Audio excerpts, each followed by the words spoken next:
Everyone. Welcome to the 2023 Rolf Buchdahl Lecture in Science, Technology, and Human Values.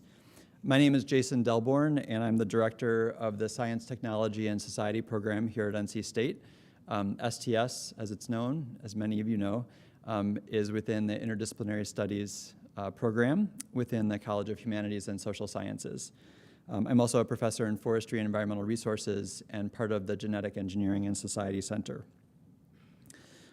Something I had to learn was that the roots of the Interdisciplinary Studies program date to the 1970s.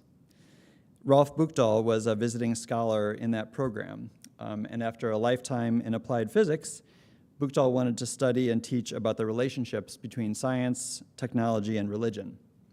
And the Buchdahl Lecture, which was inaugurated in 1981, was endowed by his family and friends following Dr. Buchdahl's death. So to welcome us to this event, I'd like to invite to the stage Dean Deanna Daniels, Dean of the College of Humanities and Social Sciences.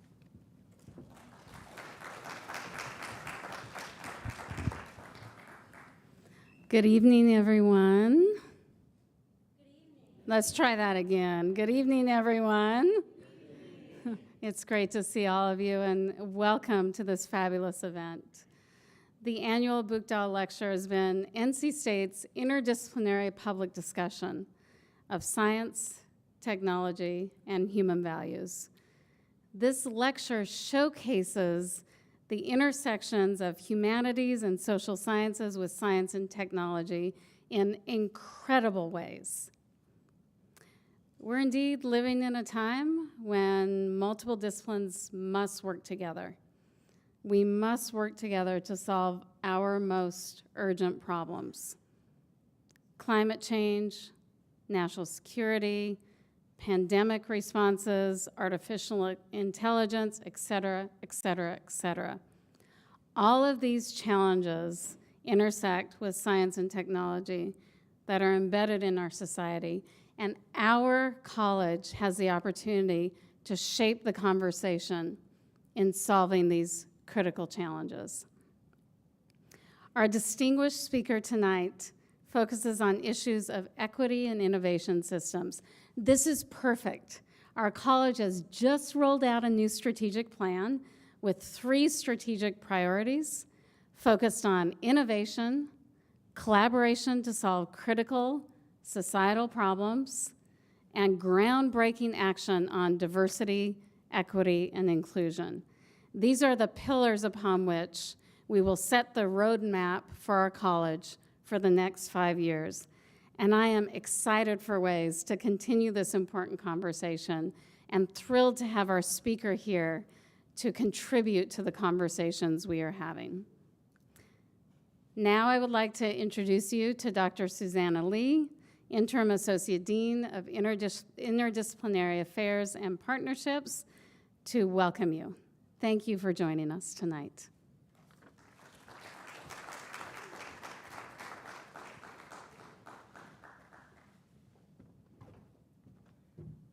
Good evening. This is what we do here. We learn from past mistakes. I'm also very excited to welcome you to our 41st annual Buchdahl Lecture. And I want to make sure to acknowledge the continuing support of the Buchdahl family, which includes Ms. Claudia Cadis, and who was Rolf Buchdahl's daughter, and her son Daniel, who continue to live and work in the Raleigh area. As the Interim Associate Dean of Interdisciplinary Affairs and Partnerships, I'm grateful for this annual opportunity to invite a high-profile, internationally recognized speaker to join us here on our campus. Our programs in interdisciplinary studies include Africana Studies, International Studies, Women, Gender, and Sexuality Studies, Self-Design, Science, Technology, and Society. And all of these programs help our students to make connections between various intellectual traditions to develop new insights about our world. This is our first in-person Buchdahl Lecture since the pandemic. I'm a historian by training, and the pandemic has the potential to be one of those inflection points. I think a lot about the historical significance of the pandemic, and I also know that history doesn't just happen, people make history happen. And so what comes next is really up to us. We can use this as a moment, as an opportunity to make progress and remedy past injustices. We create our own future. So today and today's topic of innovation and equity are opportunities for us all to consider how we can play a role in this endeavor. So now I want to turn it back over to Jason Delborn, our Director of Science, Technology, and Society, who will introduce tonight's speaker.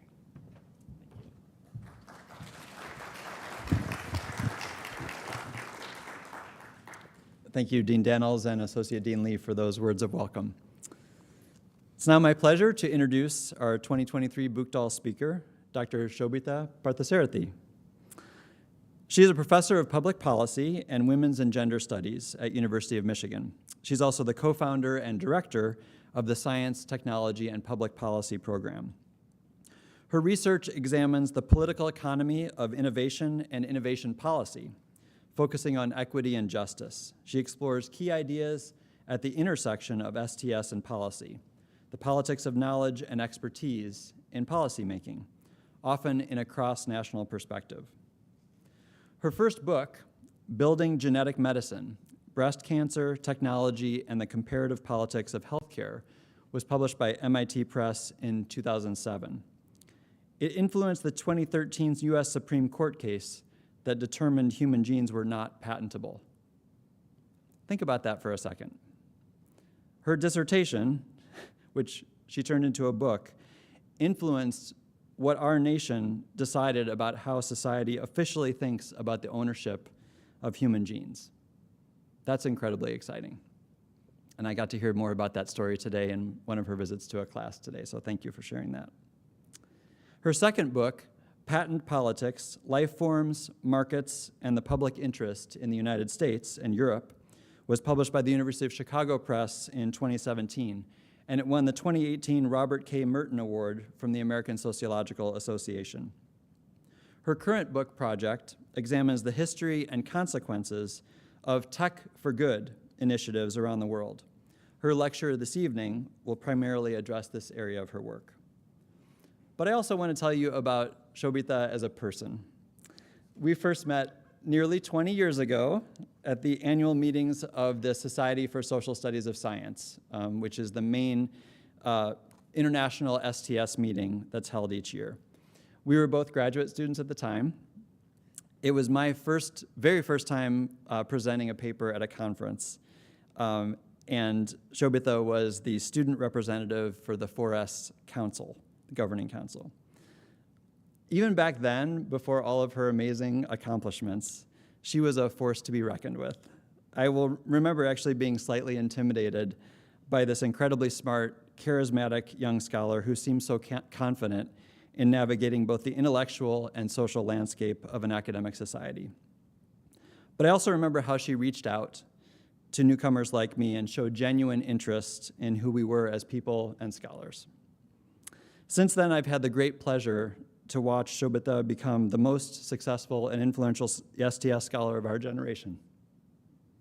That's my opinion. She has done amazing work as a 4S council member and also behind the scenes to hold our profession accountable. She has built a significant science and technology policy program at the University of Michigan.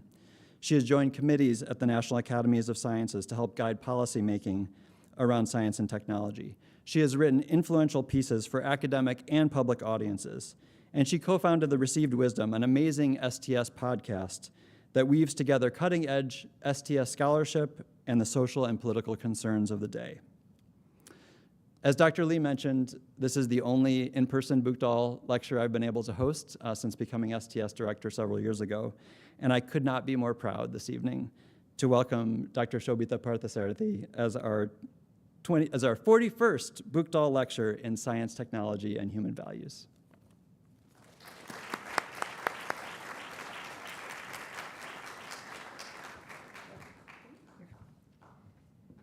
Wow, I'm a little speechless with that introduction and incredibly touched. Jason, you're such a wonderful friend, and I'm so excited to be here today and to speak to all of you. And thank you also to Dean Daniels and Associate Dean Lee for their remarks and the introduction. I am very committed and passionate about interdisciplinarity, and as Jason suggested, thinking about equity and innovation policy. And so my hope is that today I'll tell you a little bit about my current research and spark some questions, frankly, not just for all of you, but also for me. This is an ongoing project, so these are issues and questions that I'm wrestling with, and I'm kind of in the middle of things. And already visiting the campus today, I'm grateful that I was able to make it in person. But already today, in engaging with faculty and students, I have been full of ideas about where this work could go. So Associate Dean Lee, you talked about how COVID was this important inflection point. And it was an inflection point that was important not only in the United States, but of course around the world. And in particular, one of the ways it was this crucial inflection point was in dealing with matters of inequality, right? Inequality became live to us in ways that perhaps it hadn't been before. Initially, it was about who had access to a COVID test. Later, it became who had access to vaccines. It was also in questions about whether or not the pulse oximeter, which became this crucial device that mediated whether or not people could access medical services, was in fact racist by design, right? And at the same time, we also were seeing lots of news articles about how the rich seemed to be getting richer, the poor seemed to be getting poorer, Black people were being murdered in the streets by the people that were sworn to protect them. These are all questions that have been concerning us all in different ways. And like NC State, University of Michigan is also concerned about and trying to figure out how to manage inequality, questions of inequality, and questions about social equity and justice in our very work. And our very work as innovation institutions. At the end of the day, that's what we're engaged in. We are research universities trying to think about innovation. And yet the kinds of language and the kinds of things we think about when it comes to innovation, we think about races, right? And by race there, I mean competition, not skin color. But we talk about races and competitiveness, and we think about how to do things faster and better and cheaper. But we don't have much of a history of thinking about questions about social equity and justice, right? And so in some ways, not only do we think about competitiveness and perhaps national security, but we also think about innovation as being an entirely objective enterprise, right? We want to inspire and fund and support the best scientists and engineers to engage in producing the best technological innovation, and we judge the best according to what those scientists and engineers believe are the best. And in some ways, the language around social equity and justice fundamentally challenges that, because it asks the question of whether or not who should be the people in the room making those decisions, basically, right? Are those scientists and engineers the only ones who should be in the room? Who else should participate, and how should they do so? Those are the kinds of questions that I'm really interested in thinking about. And I started thinking about these kinds of questions in 2016 and 2017 after working in the high-tech space on biotechnology and genetics, as Jason said. I started thinking about tech for good. There seemed at that time to be some conversations about tech for good of various kinds, efforts to engage in responsible research and innovation in Europe. In the US, there were conversations about developing what's now called public interest technology. And but those have only grown. They've only accelerated in recent years. We now have a variety of different kinds of efforts to try to really ensure that our innovation policies and our innovation systems really reflect all of us and are, in fact, addressing real concerns about social inequality and justice. Just a few months ago, the White House Office of Science and Technology Policy released a blueprint for an AI Bill of Rights that was really revolutionary because it explicitly talked about algorithmic bias and asked innovators to rearrange the way they were thinking about developing technology to take these issues into account. And the same is true just last week. The White House Office of Science and Technology Policy also issued a statement on racial equity, asking for, again, its funding agencies and regulatory agencies to be thinking proactively about how they can help to ameliorate racial equity in their work. And I have to say, at Michigan, statements from the White House Office of Science and Technology Policy matter in the everyday activities that our vice provost for the Office of Research thinks about, right? That's something they have to consider. And so all of these kinds of initiatives are happening in the United States and around the world. So I want to understand, what does equity mean in those contexts? Are they successful? What are the implications socially and politically when those kinds of programs and initiatives are developed? And when I started thinking about this a few years ago, I started by realizing that there were, in fact, these kinds of programs that had been going on for about 20 years or so. They're called inclusive innovation, and they've been developed in the context of international development. In particular, they've since spread around the world, and now, over the last 3 or 4 years, we see an acceleration of these kinds of initiatives. But they really emerged in the late 1990s with the initial excitement, right? Silicon Valley 1.0, we might say, right? So the initial excitement of the tech revolution led to this excitement about the potential of tech to ameliorate problems of inequality and injustice in the international space, and in particular in the international development space. The idea was, if tech can change the West, then why not transform international development? And so you had agencies like the US Agency for International Development, UNICEF, and World Bank start to invest in this area, start to take on the characteristics of the faster, cheaper, better world of Silicon Valley, and to bring that into international development. At the same time, you had, and here I'm plugging my own institution, you had professors at the University of Michigan turn to big companies and say, there is a fortune at the bottom of the pyramid that you are missing.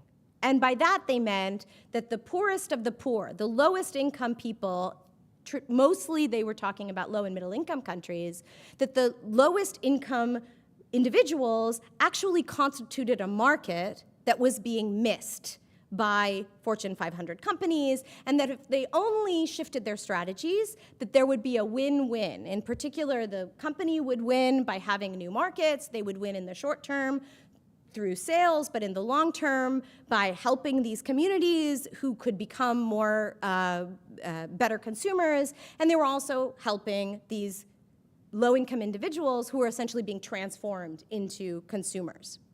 At the same time, you also had the Gates Foundation established in 2000, and as many of you will probably know, of course, Bill Gates is a strong proponent of technology as the founder of Microsoft, and he wanted to bring these ideas into international development, as well as other areas of public policy and public problems. And so you had a number of these initiatives that were similar, but not exactly the same, kind of pushing towards the same direction. That is, innovation can solve the problems of global inequity and injustice. There's also a parallel story going on in India. And I'll talk a little bit more about the longer history of that in a minute, but one of the other things that was happening around this time is that a professor at the Indian Institute of Management in Ahmedabad, Anil Gupta, started talking about grassroots innovation as a potential source for innovation to ameliorate inequity and injustice. And he said, it's not just that there are consumers at the bottom of this pyramid, there are also innovators at the bottom of this pyramid. And we need to rethink the way we think about innovation. And if we do that, then we can, in fact, develop more solutions that are more appropriate for people who are generally ignored, that they are, in particular, knowledge rich, even if they are resource poor. So this is the kind of, let's say, activity or ecosystem that begins to emerge. And on top of this, you start to see lots of little social enterprise incubators and accelerators and competitions that start to bubble up all over the world.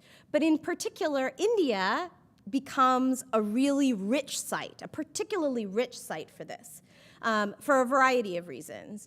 But the basic logic was that new technology will simultaneously transform society and markets. Essentially, by creating markets, they will be able to, in the short term, as I said, benefit consumers, but also in the long term, benefit everyone through access to these technologies, and by creating more consumers who will eventually rise up in that pyramid. So as I said, India is a particularly interesting place, and it's not just that they were an early adopter of this idea of inclusive innovation, it's also that, in fact, India has always had a kind of heterodox idea about innovation, and in particular, connected it to questions of inequality and injustice. So Gandhi famously, this famous image, you've probably seen some version of this image, the whole idea of homespun cloth and spinning your own cloth is about having access to your own appropriate technologies so that you can empower yourself and free yourself from the constraints of colonialism, right? So that's one sort of interpretation that in some ways you'll see kind of fits into Anil Gupta's later idea of grassroots innovation. You also have a number of other movements, right? At the same time, India's first Prime Minister, Jawaharlal Nehru, talks about how dams are really almost like God on earth, right? So that in this bigness of the technology, that so much development, so much social benefit can be generated through this giant technology. And until the 90s, India engaged in import substitution policies. Again, an idea of if we can build our own technology, this is a crucial step towards our own empowerment and stepping out of the inequalities, the global inequalities that we've experienced. And of course, perhaps the most obvious example of this is the development of a generic pharmaceutical industry that is quite powerful today and has played a considerable role in managing the COVID pandemic. On top of this, then, if you look at it from that perspective, then you see the more recent initiatives. So for example, the current Prime Minister, Narendra Modi, created a Make in India initiative that is about really indigenizing technology and indigenizing manufacturing. And he's created a number of other inclusive innovation funds, et cetera. If you see it in that line, you see that there's in fact a long history of engaging in this kind of work. And now it's interesting, I think, to study how this is happening today and what really the implications are for the rest of us, or perhaps coming to this a little bit later, right? What can India teach the West? That's not usually the way we think about these kinds of questions. Often we think about what the West can teach countries like India, but I think this presents a unique opportunity, I think, to flip the script a little bit. So the research questions that I've been working on, and in some ways they're still evolving, but on a broad sense, what I'm looking at is what do social equity and inclusion mean in innovation systems? So the adoption of inclusive innovation funds and incubators or grassroots innovation attempts, what does that actually mean in practice in the innovation system? Or to put it differently, as you'll see today, how does technological innovation shape the way we understand social equity and justice, which is increasingly, I think, part of what's happening? And what are the social and political implications of tech for good initiatives? So here, I'm not as interested, actually, in this case, although I'm happy to talk about that. I'm not as interested in whether these tech for good initiatives work. In fact, I want to kind of challenge our notion of what it means to work. You know, we tend to think about, does it solve a woman's immediate, for example, in the cases I'll be talking about, menstrual health challenges. I'm interested in whether it works from a social and political perspective. What does it mean for power relations, the relationship between government and its citizens? How does it influence how we understand public problems? And I'm going to focus today on an area that you might think of as pretty far from technology, certainly innovation, which is the water, sanitation, and hygiene sector, or WASH. And I'll be focusing on two sets of cases around what's called menstrual hygiene management, and the innovation there is sanitary pads, believe it or not. And the second is open defecation or infectious disease, and there the focus is on toilets. So those are the two cases I've been working on so far. I'm thinking I might add a third case eventually, but those are the kinds of things I'm thinking about. So as an STS scholar, most of us are qualitative researchers. We do what's called interpretive work. And that means I do grounded theory research, which means I collect a lot of data and I develop an understanding of the social patterns based on that data, which is often quite heterogeneous, even though it's all qualitative. And so what that means is that I've done a lot of interviews with a lot of different kinds of people in this space, so social innovators and entrepreneurs, academics, domestic and international NGOs, government officials, philanthropic organizations, and a lot of them in India, but also some in the international arena, so in the US and Europe. I've done a lot of document analysis, so looking at the policy documents, but also the academic literature related to these issues, kind of how the logic of sanitary pads as a solution to the problem of menstrual hygiene emerges, for example. And then I've done a bit of ethnographic observation. Believe it or not, there is an International Museum of Toilets, and I have been there twice. I've also gone to training sessions for menstrual hygiene workers and those who are also receiving more general menstrual hygiene management training, and as well as a variety of different kind of policy events and conferences. So today, I've talked a little bit about the framework or the kind of context of inclusive innovation, and you know, I should, as an aside, I talked about this a little bit today. You know, I started this work before the pandemic, and then there was a global pandemic, and I wasn't sure what was going to happen, and I got more and more engaged as the US and Europe started to think and talk seriously about equity and innovation. I got embroiled in those conversations because of the work I had been doing for a while in both academic and policy circles. And so when I was considering what I was going to do, like, is there a there, can I go back to this project, I realized what I said to you before, which is that, in fact, I think I have some investment in a set of programs that might give us some important lessons for thinking about how we might develop these programs in the West. And so that's kind of the framing. So I'm going to talk about the two case studies a little bit, and then talk about some of the takeaways from those case studies, again, from a social and political perspective. And then I'll end with some conclusions and start to think through these lessons. As I said, my get out of jail free card, I hope, is that I'm still in the midst of this project. This book is not done, and so I'm still figuring it out. That's gonna, you know, you might hear me say that a few times. So menstrual hygiene management, again, not the thing you usually think about in the context of innovation, but turns out there's a lot there. The other thing that's interesting about menstrual hygiene management is that until, you know, the mid-2000s, nobody thought about it as a problem. You know, there was a very famous conference on women, the Beijing Conference on Women in 1994. Some of you may have know about it because Hillary Clinton went there and talked about how women's rights are human rights and human rights are women's rights. Some of you may remember that, right? There was no discussion about menstrual health and hygiene at that major conference. It wasn't a problem. It wasn't in the Millennium Development Goals developed in 2000 either.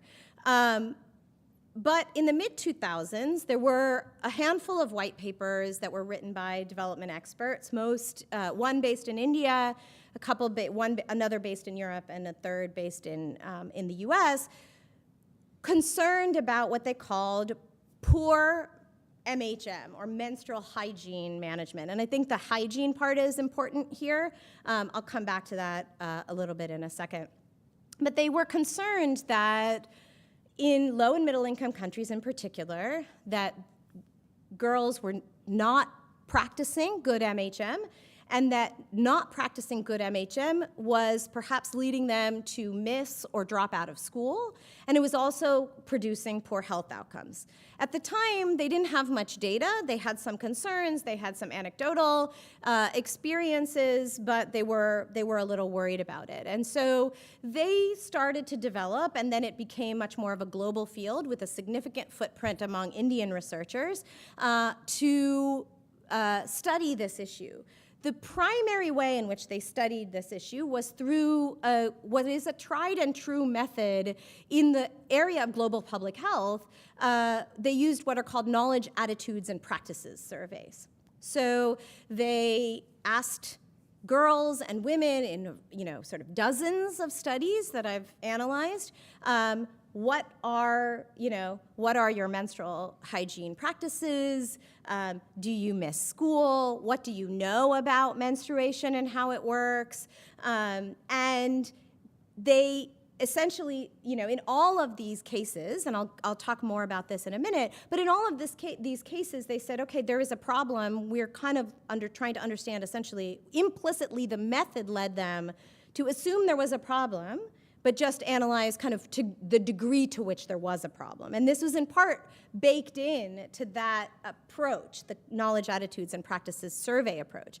And I think that is helpful to think about, in part because there weren't other methods that were used, right? So one could imagine you could use other methods that might lead you to think about the problem and the solution differently. You might use participatory methods or ethnographic methods where you go to a community and you say, what are the problems that you're dealing with, right? And then you say, okay, we want to think about how we might solve those problems.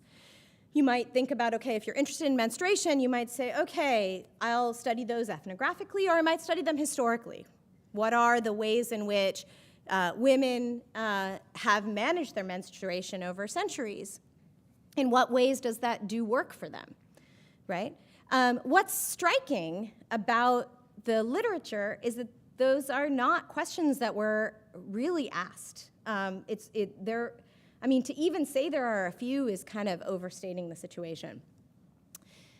Implicitly in this was a focus on the sanitary pad solution, and particularly the disposable sanitary pad solution, but also characterizing traditional practices essentially as backwards, right? These women and girls don't know better. If only they knew, then they might improve, but they don't. And so our job is essentially to increase access to and understanding of disposable sanitary pads as a solution to the problem of menstrual hygiene management.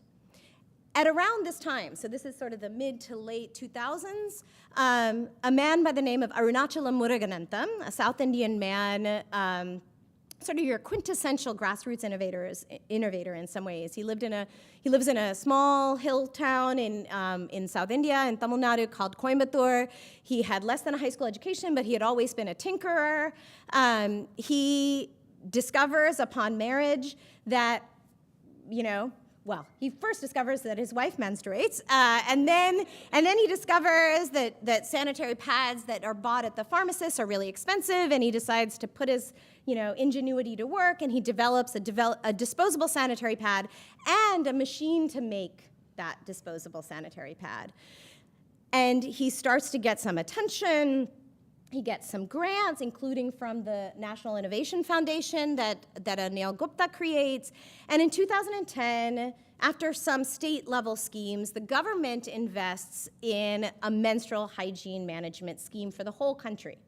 And it is a scheme that is interesting from a couple of perspectives for our purposes today. So the first is that the government scheme makes cheap or free pads available, disposable pads here I'm talking about, for adolescent girls from low-income families available across the country. Right, so that's a pretty quick recognition of this public problem, and look, we have a solution, let's go for it, right? But it's not just a win for those adolescent girls. It is also a win for the self-help groups that are making the pads. And what I mean by that is that I said, right, Muruganantham created this sanitary pad making machine. He sold that machine at cost to what are called women's self-help groups. So this is a common form of social organization, especially in India, where groups of 10 to 15 women come together. They're often used as part of these microfinance arrangements. But in addition to the microfinance arrangements, often there are trainings available and other kind of mechanisms available to help these groups of women create small enterprises of various kinds. It might be tailoring, it might be cooking. And in this case, often it was making disposable sanitary pads, using these machines. So for the government, it was a way to say, like, we're not just, as you'll see, we're not just helping the girls and women who need sanitary pads, we're also helping girls and women who just need economic opportunities. So the sanitary pad solution kind of starts to grow across the country. And around the same time, in 2011, there's a still mysterious, I'm happy to talk about this more in the Q&A, but a mysterious study that's co-published by A.C. Nielsen, believe it or not, and an international NGO who says, very few, 12% of Indian girls and women use disposable sanitary pads, and that is met with the requisite horror. You can imagine in 2011, at this moment, that India is developing rapidly as a country, where India is really trying to compete and demonstrate its sophistication and development on the world stage. 12% of Indian girls and women are using disposable sanitary pads, right? That's clearly not just shocking, but also embarrassing to a country that is very sensitive to that kind of news. So that is covered widely. That news is covered widely, and there is sort of an ecosystem that emerges of support for various kinds of primarily disposable sanitary pad enterprises, and at the same time, there's also a growing kind of media landscape. So Muruganantham becomes essentially a pop culture star, is the only way to describe it. He's been the subject of a Bollywood movie. Now he was featured in an Oscar-winning documentary short that some of you may see, and you can still see it on Netflix, although after my talk you might want to have some kind of beverage or something else that soothes you as you watch that Oscar-winning documentary short. He was the subject of a BBC documentary. He has been on the stage, as you can see, with Bill Gates at a Creating Cultures of Innovation summit. And he was portrayed in the Bollywood movie by actor Akshay Kumar, and I'll get to him again in a minute. But it's like Brad Pitt starred as Muruganantham, in a movie about disposable sanitary pads. Like, all of the weirdness of that is kind of what you should be thinking about Akshay Kumar being the star of this. One of the things that's interesting, though, that I'm sort of still chewing on is that, so the scheme was launched in 2010, right? But MHM is still seen, interestingly, as a public problem, right? So there's something interesting about the fact that they've had a government scheme for all this time, but they don't see it as a problem that's actually been solved. They see it as a problem that still needs investment. So I'll switch to the sanitation problem next, and then, as I said, I want to try to draw these two together with a few reflections in a few minutes. But in some ways, the problem of open defecation or sanitation in India is the polar opposite from the menstrual hygiene management issue. So MHM, as I said, didn't exist until mid-2000s. But open defecation and sanitation is a problem that is rooted in colonialism. It's embedded in the very structure of Indian cities when British colonists built sewer infrastructure for their cantonments and not for the indigenous population. When sanitation became a thing, right, for the West. But it was also very much tied to Gandhi's activism. He was deeply concerned about the plight of the manual scavenger, the lowest caste, who was without sewer infrastructure, right? Somebody has to deal with all of the shit. And it was these manual scavengers. It is still, unfortunately, even though the practice has been banned, it is still often these manual scavengers who have to deal with all of the shit. And so Gandhi was very concerned about this and said this is basically, our country will never be truly free without managing this problem. And so there has been government campaign after government campaign after government campaign since Indian independence to deal with the sanitary pad problem. And there have been innovations. So perhaps the most significant one is a social worker by the name of Bindeshwar Pathak. He's the sponsor of the International Museum of Toilets, by the way. If you go there, it's in Delhi, and there are lots of different toilets available for you to, none of them are used, but for you to check out. But he was the inventor of the idea of the twin pit pour flush toilet. So most Indians, if they're squatting, they use a pour flush toilet. They don't have access to the sewer infrastructure, certainly in rural areas. And the idea is that you have two pits. And when the one pit fills, you switch to the other pit, and meanwhile, the first pit is composting. And once the second pit fills, you can use the material in the first one for the purpose of composting, right? That was his innovation in 1970. And it has spread, although surprisingly not as much as one might assume as a sort of great innovation. So in 2014, Prime Minister Narendra Modi announced Swachh Bharat, the Clean India campaign. And in that campaign, he suggested a number of, it had a number of components in writing. In practice, despite, I think, the protestations of the Clean India campaign, it is essentially it's primarily a toilet building campaign. But in particular, unlike some of the previous campaigns, it was an individual toilet campaign. So that's one thing to keep in mind. The other thing to keep in mind was that innovation and entrepreneurship was really at the center of a lot of this initiative. And so here it's a different kind of question about innovation. As a research assistant said to me last summer, how is sanitation an innovation problem, right? And in part, I'm interested in kind of how and why that is.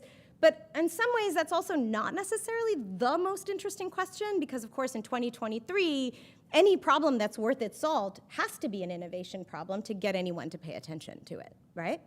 And that's certainly what happened in this case.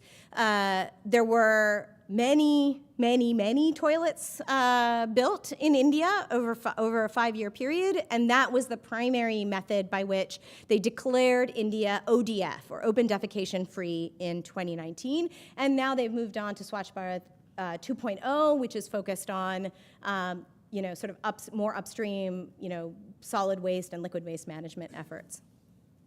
But what does it mean to center innovation in sanitation? And what could innovation possibly mean in this context? So it means a variety of different things in what I've found thus far. So there are some tools to kind of make manual scavenging a more a higher profile and a less stigmatized profession, let's say. So there are technologies to render the manual scavenging labor technical, essentially. So that's one type. Another type are kind of Internet of Things, self-cleaning toilets, other kinds of smart toilets and smart sewer infrastructure to make it more efficient, collecting new types of data. So the data itself becomes, and the things that one can do with all of that data become part of the innovation. There are new types of toilets. So Bill Gates, in 2011, actually, before the Swachh Bharat campaign, created the Reinvent the Toilet Fair. And in that Reinvent the Toilet, what they were going for was, the criteria include composting, energy efficient, cheap, right? So all of these different things, they said, they essentially, the problem was that there wasn't the right innovation, and if there was the right innovation, then we would solve the open defecation problem, right? So that's how, that's what they really invested in. Later, they did Reinvent the Toilet Fairs in India and in China, and then The Modi government sponsored sanitation innovation accelerators, a sanitation hackathon, supported the development of something called the Toilet Board Coalition that is essentially an effort, in the Prahalad and heart mode of the fortune at the bottom of the pyramid, engaging giant companies like Kimberly-Clark and Procter & Gamble in this innovation ecosystem. And then there are other methods of innovative financing that they're talking about. So self-help groups, which I mentioned before, are part of this system as well. So the idea is, women will get together and and there are innovative forms of financing that will help these women purchase toilets that they may not be able to afford by themselves, but if they get a loan, then they can purchase these sorts of toilets. So that's just a flavor of the kinds of both the actual technologies, but also, as I said, there's a variety of different kinds of initiatives that have developed that are specific to sanitation innovation, as well as the more general inclusive innovation programs that are focused on sanitation innovation. So now I'm going to shift. So I've given you kind of snapshots, really, of these two cases where innovation is playing a major role in, we might say that innovation is playing a major role in addressing important public problems, right? So one of the first takeaways that I want to highlight is that I would argue that it's not so much that or it may not be the right way to think about it to say that the innovation is solving public problems, but rather that the innovation is helping to construct those public problems. So for those of you who are familiar with STS literature, it's not a surprise for you to think about quantification and statistics and the role that statistics plays in essentially making certain kinds of public problems more and less credible or making them more or less visible. And that's certainly the case here in the construction of these problems. So, I talked about this shocking 12% number of Indian girls and women who use disposable sanitary pads. Another frequent statistic that you see circulating in this world is that 23% of girls drop out of school when they become menstruating. As an aside, I'll just say that one of the few people who are challenging these narratives in India say, well, boys drop out of school at puberty around 25%, so should we give them all disposable sanitary pads too? But these are two of the statistics that perform a lot of work in helping to construct the public problem. Another is that 50% of people defecate in the open, that 82 million people were without toilets. But these statistics do more work than just kind of constructing the problem. They're also constructing the type of problem. And what I mean by that is that they're constructing the problem as a single problem, right? So I mentioned those knowledge, attitudes, and practices surveys. And in part, through the structure of that instrument, the structure of that method, saying essentially, we're all going to ask you a standard battery of questions in order to essentially produce generalizable results. The flip side of producing generalizable results is that you're essentially constructing a single problem that varies by degree, but not by kind, right? So everyone is suffering from the same problem, whether it's in the US or in Nigeria or in India or in rural India or urban India, but it might vary a little around the edges. That's essentially the kind of narrative that gets constructed through the instrument that's also at the same time spitting out these statistics. And you have this happening in both the MHM case and in the toilet case. In the toilet case, you don't have the same level of generation of these kinds of CAP studies, but you have the same kinds of statistics. So the statistics, for example, in the case of 50% defecating in the open or 82 million people without toilets, erases differences between rural and urban people, between cultural contexts, between geologies and weather patterns, right? So 50% somebody defecating in the open in the middle of a field without much population is really different than someone defecating in the open in central Delhi, for example. But that gets erased, right? It's all seen as comparable.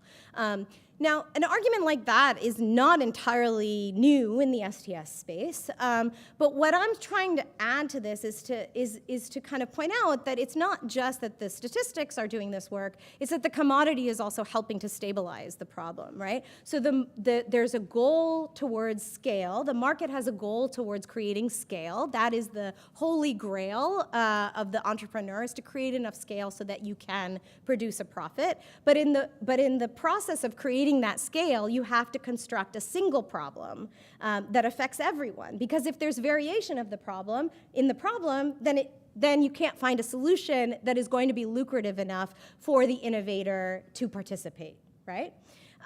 So that commodity does incredibly important work in stabilizing particular constructions of the public problem, both in terms of setting the agenda and in focusing us on particular kinds of solutions.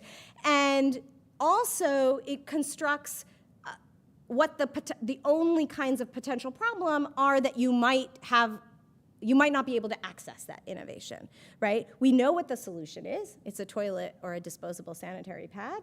But if you don't have access to it, then that is the problem that you might face. So here, what I'm trying to say really is, what I'm trying to think about is that the low-income person or the otherwise marginalized person becomes legible not just through the statistics, but also through the markets.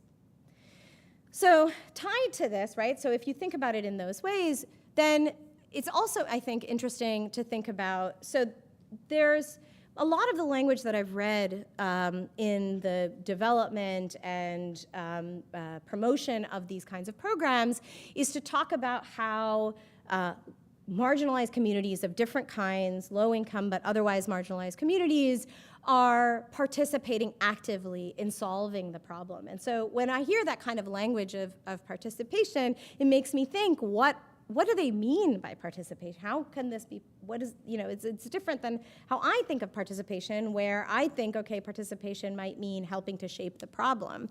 But in this case, the participation is participation in surveys, like the CAP studies, but it's also participation as users. And one of the main ways in which now the Prime Minister of India talks about how India is ODF and it has been successful is because of the participation, he says, of so many people, right? So many people have purchased toilets, and that is crucial as a form of participation.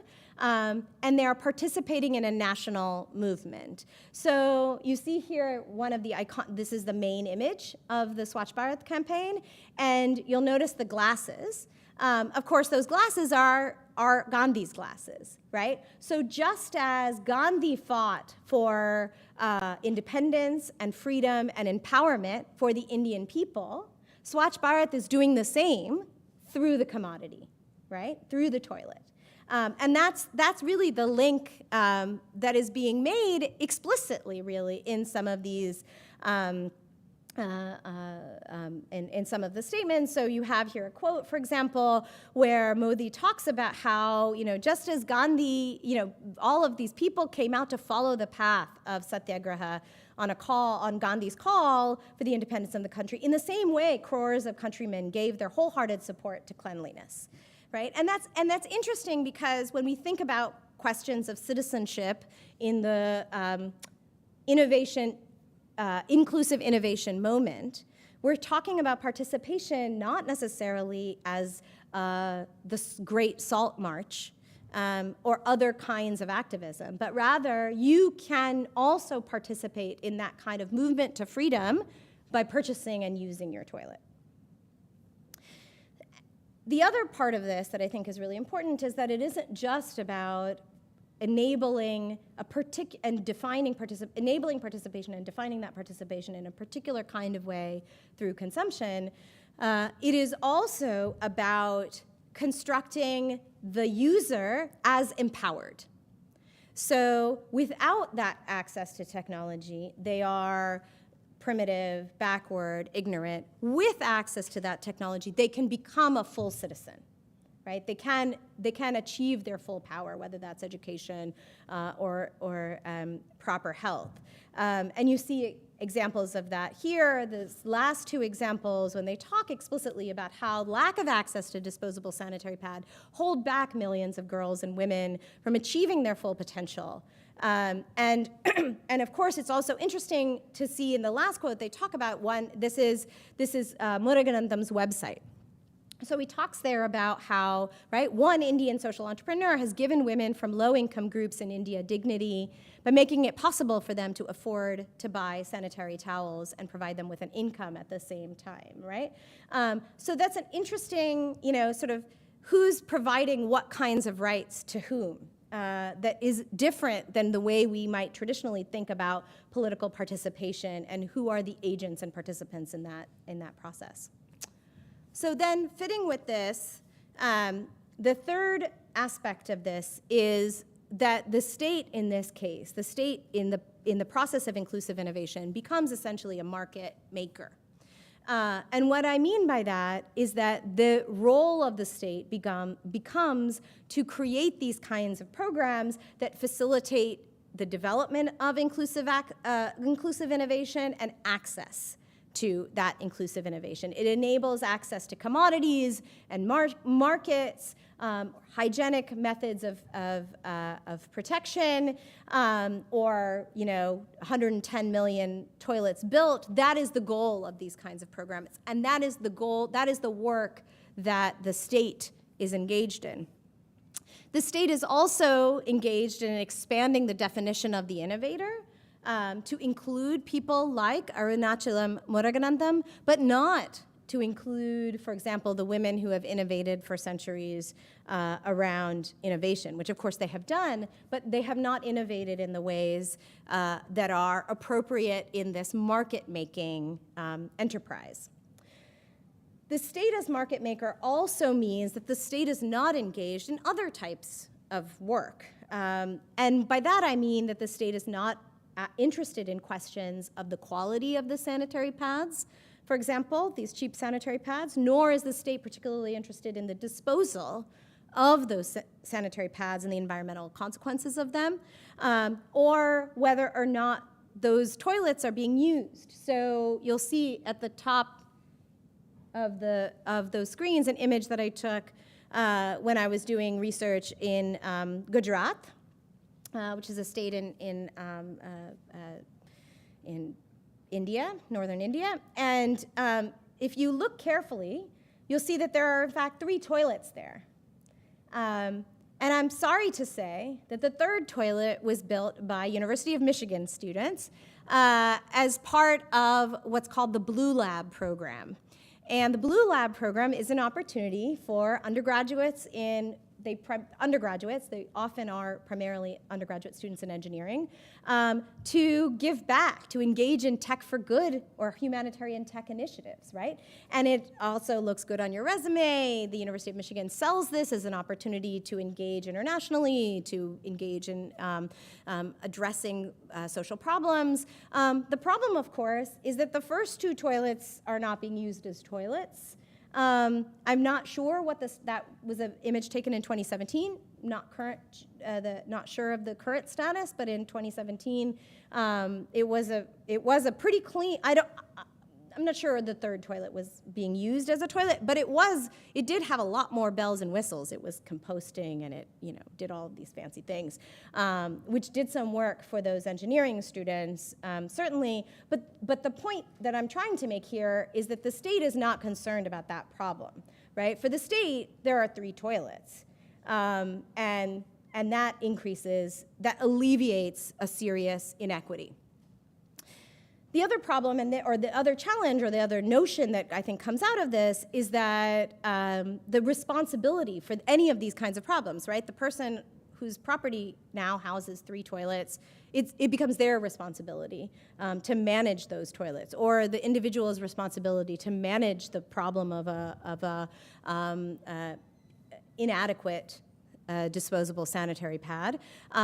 And you also see this in, for example, the Gates Foundation talks about how they're not particularly interested in investing in sewer infrastructure. They want the next generation solution, because the next generation solution, they say, is one that doesn't have to deal with sewer infrastructure. Now, they don't say this explicitly, of course, but underneath that is saying that's not the role. We are kind of cutting out, essentially, the traditional role of the state. Right? The traditional role of the state to build infrastructure and perhaps regulate that infrastructure. We're kind of looking at a post, or at least a different understanding of that state. So I'll close my remarks today by talking about where I think we go from here. I may have thoroughly depressed you. I only sort of apologize for that. My hope is that at the same time that I depressed you, I also force you to ask difficult questions about the kinds of language that we use. I think sometimes a little bit too freely about equity, justice, and innovation. What I have found thus far in my work is that inclusive innovation is successful in certain ways. It is certainly successful when it comes to increasing access to technology. And there are certainly moments, like, for example, the COVID vaccine, where that is a crucial function of inclusive innovation policies and programs. It is also crucial and important in ways that I think we can learn lessons from the Indian context in terms of expanding our definitions of innovation and innovators to be more inclusive of people who may not have a lot of technical degrees under their belt, but do in fact understand their context incredibly well and might actually know more than many of us who are engaged in creating the newest fangled technological innovation. And those are really important, I think, lessons that we can learn in terms of, sort of expanding our approaches to, expanding some of our current activities. At the same time, though, I think it's important to recognize that the implicitly, right, the market orientation of these inclusive innovation programs, and frankly, the lack of imagination about what inclusive innovation could be beyond the market is part of what is constraining the potential of these programs. And I think that's an incredibly important thing to think about, and it's something that I think about in the West too. As I was telling some of the students earlier today, there's a problem when the National Institutes of Health and University of Michigan think that the primary way in which they can ensure that the technologies that they develop serve society is through an Office of Technology Transfer that engages in patenting and licensing those technologies. And so I think really being faced with the potential consequences and potential consequences of these kinds of programs should force us to think about how we might be able to do things differently, and what the real social and political consequences are of the kinds of inclusive innovation systems that sound really great but may not do all of the things that we're assuming that they do. So then the harder question, as I said here, I'm going to punt a little and say I'm still figuring a lot of this out, so this is when it gets really mushy. But some of the kinds of things that I've been thinking about, and I'm not totally ready to just say like that the conclusion will, say, oh, overthrow capitalism. I think that may not be the solution, and frankly, it's not particularly realistic. But I think there's a lot we can actually do between where we are and there. And there are a few things that I would say. The first is that we have a pretty unexamined understanding of the innovation process. If you think about when I say the words innovation process, you probably have in your mind a linear process that starts with innovation, then there's research and development, there might be testing, and then there's like market, the market, right? And that is a process that is just one flowchart, not a very interesting flowchart, goes in one direction, not many options, and it's totally acontextual, right? It's just like, it's as though it works everywhere and in the same way. There are also not many people, to the extent that there are people, assumed there are the innovators, but really nobody else. And I've been thinking about how if we can reimagine the innovation process to consider the people who are contributing in a variety of ways, whether it's the data that's derived from the smart toilet to the people engaged in clinical trials, if we take that kind of labor and knowledge seriously, how might we be able to rethink the innovation process? What if we thought about an innovation process that had more than just one line through it? Might we be able to think about other ways in which technology might be able to serve society? A second method is to take community knowledge seriously. From the ideation stage. So, we might think about communities at the user stage. We might think about them, if we're lucky, human-centered design is something that has taken off in recent years. But it doesn't quite get us to the ideation stage. Is this the right question that we're thinking about? What is it that you care about? Especially those of you who traditionally don't have a voice and have been marginalized in these conversations. What are the kinds of problems that you need solving? And social scientific expertise, this is obviously a self-interested ploy, but social scientific expertise also occupies a unique perspective because social scientists have the benefit of a historical perspective and a broader perspective on inequity and injustice that individual community members may not always have, right? They're in the trenches. They offer different kinds of expertise, and sometimes they get a little bit too confused, I think, and muddled. The third point is that, I sort of implicitly and explicitly talked throughout my remarks about the kind of tyranny of scale. Right? So in these inclusive innovation systems or programs, there is always, in fact, often one of the criteria for these inclusive innovation programs when they're giving out money, one of the criteria is how scalable is this technology, right? But the more scalable it is, while it may work for the private entrepreneur, it also often erases some of the very things that are crucial to consider to achieve social equity and justice, right? It's essentially, it often misses the real concerns, the real needs, the real knowledge of local communities. And so I think it's important to resist, or at least think twice, about the drive towards scale and ask ourselves, when does scalability work? When is it important? When is it necessary? And when is it actually harming efforts to achieve equity and justice? And then finally, and these are, in some ways, these are things that I think can be implemented into, institutions and in policies, but they're also cognitive changes that I think sometimes we have to make about innovation, often assumptions that we make about how innovation works and should work that we could do well to think a little bit differently about. And the final is about becoming simply beware of tech exceptionalism. So we tend to think about technology, whether it's a toilet or ChatGPT, as being, kind of a magic bullet, right? That it can solve all sorts of problems.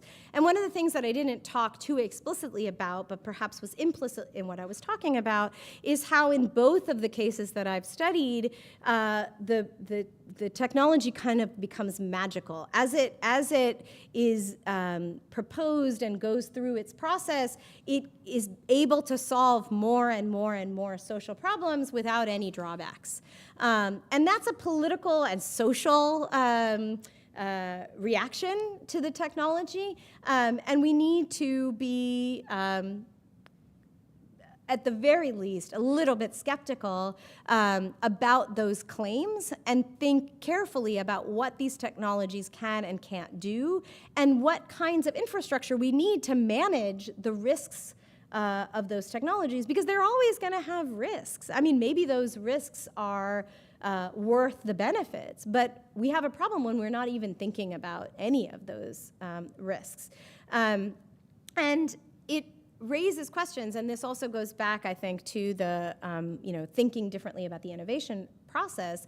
Is one thing I've been thinking about is whether or not, we've talked about, there are scholars who've talked about, and in fact, there are efforts, in fact, even in India, to create national laboratories to create, new technologies. essentially, to ensure that there's broader access. Okay, so you might license a new technology widely, and then you have public laboratories that pump out those technologies. The problem is that still leaves us in this kind of framing that the only equity problem is an access problem.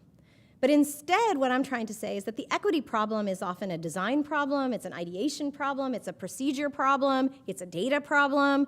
And so we might be able to rethink government infrastructure, government laboratories to perform those kinds of tests, right? Can we use government infrastructure to proactively think about how we might design a technology differently? So we might have one technology that works for one set of people, but we might use government infrastructure to think about reimagining that technology for different kinds of audiences, or how might we take this technology and use it to deal with the problems that communities themselves are saying that they're facing, right?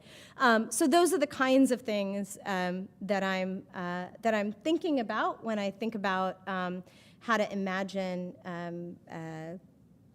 innovation differently. So to go back to the question that I started with, or that we started with, are innovation systems stacked against equity? It depends essentially on what you mean by equity. And I think that's the starting question. And then the next set of questions, once you figure out, and one of the things I've tried to do here is to show that it is stacked against equity in some ways and for equity in other ways, then we need to start the conversation about how we need to think differently about our innovation systems and processes and policies and programs so that we can achieve a more comprehensive, equitable, and just innovation system. So I'll stop there, and I look forward to discussion.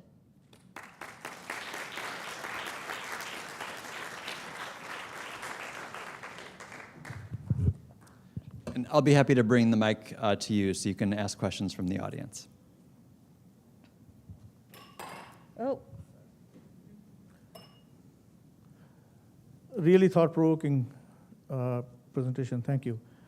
But one big dimension of social stratification and inequality in India that I didn't hear you mention is caste. So I'd like to hear your thoughts on how that intersects with all of this. And also in the current context, religion is becoming a big part of that as well. Yeah, absolutely. So, yeah, I wasn't explicit about the caste dimension, so I really appreciate that. So the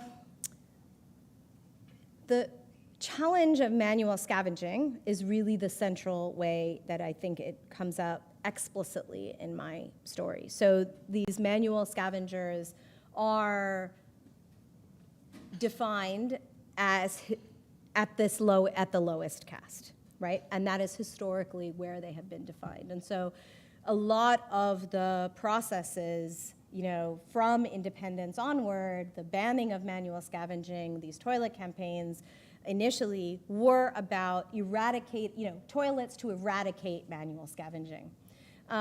One of the things that I think is interesting is, and in fact, there is a famous image of Modi, I don't think I included it here, but of Modi washing the feet of manual scavengers as a sort of demonstration of their humanity. Also, of course, demonstrating, sort of deifying Modi in some ways. It was, it's sort of part of the story. However, what's interesting to me, and this gets at, I think, the kind of the magical toilet on some level, is that while manual scavenging is part of the story, that's not the thing that, for the most part, is taken up in the inclusive innovation ecosystem, right? So it becomes a problem of gender equity. It becomes a problem of health. It becomes a problem of economic development.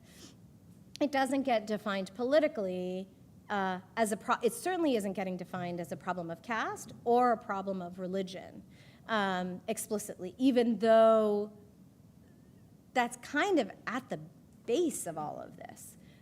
So that is something that is interesting to me and that I'm kind of sort of trying to work out.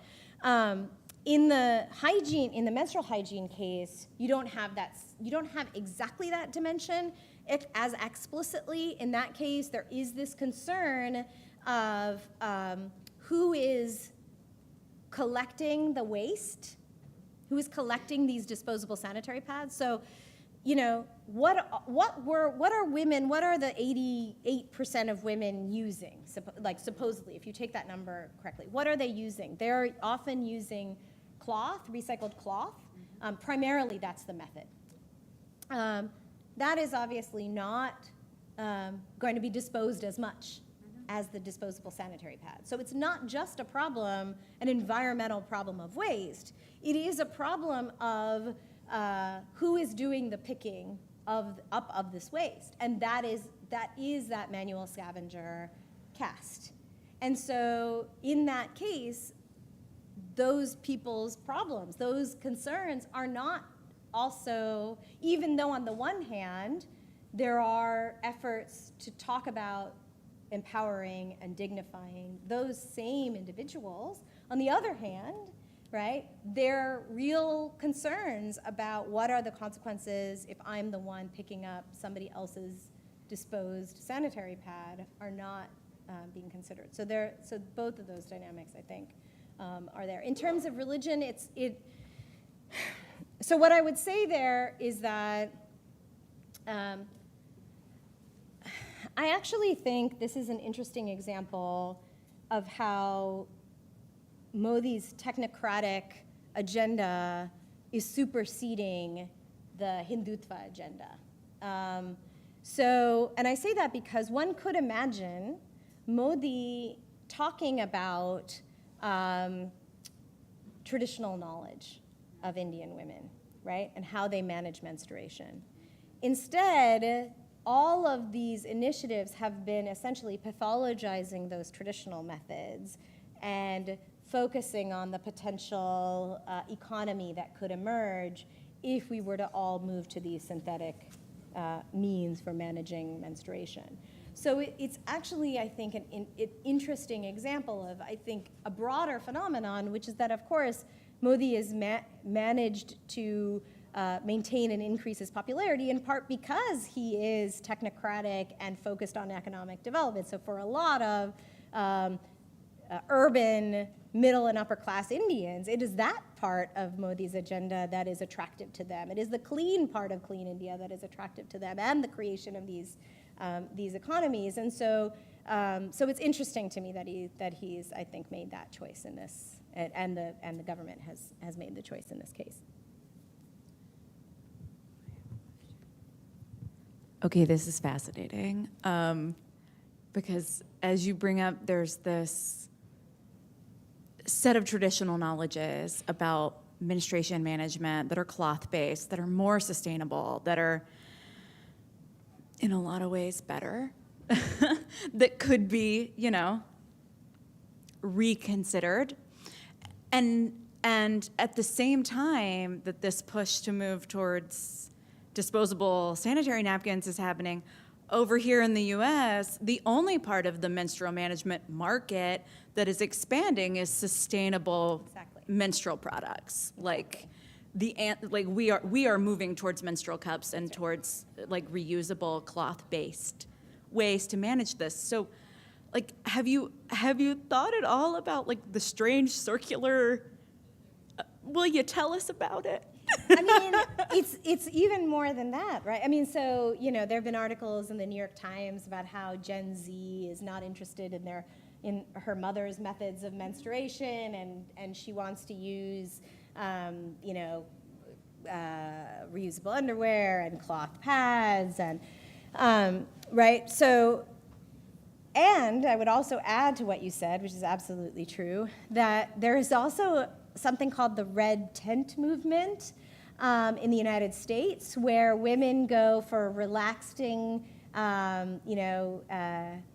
getaway during their period. There's at least one in the Northwest somewhere, but if you Google red tent movement, you'll see lots of things. And of course, that is exactly the practice that is being pathologized in the Indian or South Asian, more generally, context, right? So now the argument is usually, well, these women, the women in the West have agency, the women in South Asia don't have agencies, but there are all kinds of embedded assumptions about, I think, agency in that context. But generally speaking, when people talk about this, especially why disposable sanitary pads, like, that's not actually necessarily a great solution in a place that has a waste problem. People say this is, India cannot afford to have reusable sanitary pads, right? So they'll either invoke the language of emergency and crisis, right? Or it's implicitly kind of a revision of, you have to go through particular developmental paths, right? Which is a story, which comes up in other places. It comes up in the context of climate change, right? We have to have polluting industries before we can then move it out into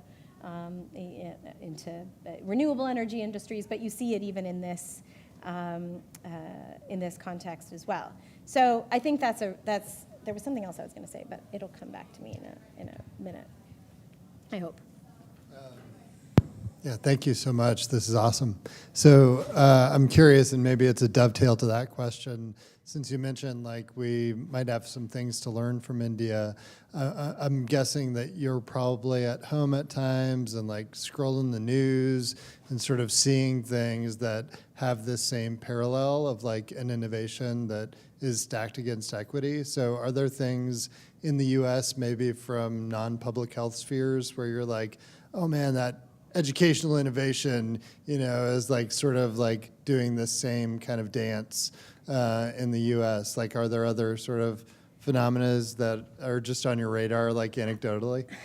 I think I hate to, yes. I think probably more than, yeah, like I'm like, I don't know, there's kind of a wealth of, there's a wealth of things that I think you could think about in this way. But I'll